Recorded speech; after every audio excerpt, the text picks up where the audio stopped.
អំពី header ខាងលើ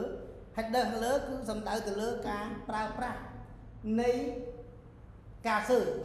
អញ្ចឹងរាល់ដែលយើង search រាល់ដែលយើង request ទៅកាន់ server តាមរយៈ browser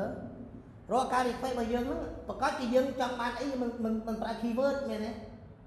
អញ្ចឹងអា keyword ហ្នឹងអាចមានជាចំណងជើងឬក៏ជាពាក្យណាមួយជាពាក្យខ្លីដែលជា keyword នៅលើប្រព័ន្ធនៅលើ system ដែលយើងបាន build ឬក៏អ្នកដទៃបាន build ហើយគេដាក់ keyword ហ្នឹងហើយយើងបាន search ដល់ពេលយើង search ទៅប៉ះ keyword មួយហ្នឹងអញ្ចឹង server វានឹងរុញមកឲ្យយើង return ឲ្យយើងវិញតាមរយៈ browser អញ្ចឹងរាល់ title រាល់ keyword ទាំងអស់នៅលើប្រព័ន្ធ system នៅលើ website គេប្រើនៅលើ header ចឹង header ហ្នឹងប្រើទីមួយគឺជា session សម្រាប់ចាប់ meta ទៅនឹងន័យជួបពី meta ហ្នឹងវាជាពាក្យខ្លីដែលជាព័ត៌មាននៃ website របស់យើងហើយមួយទៀតគេប្រើសម្រាប់ភ្ជាប់ link ទៅកាន់ CSS style យល់ទេចឹង style មាន3សរសេរបាន3របៀបហើយរបៀបប្រើមាន3សរសេរមានសរសេរគឺសរសេរតាម inline style header style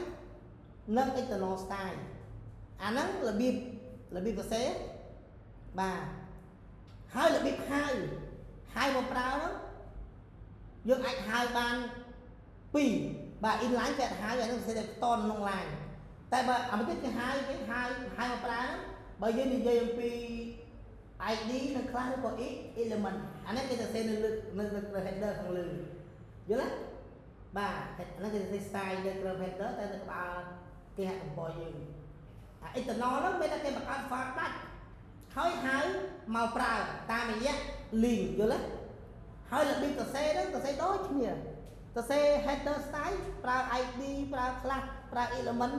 ហើយហៅមកប្រើដូចគ្នាអូខេបាទអញ្ចឹងតោះណាហ្នឹងអូខេបាទអញ្ចឹងខ្ញុំបន្តទៀត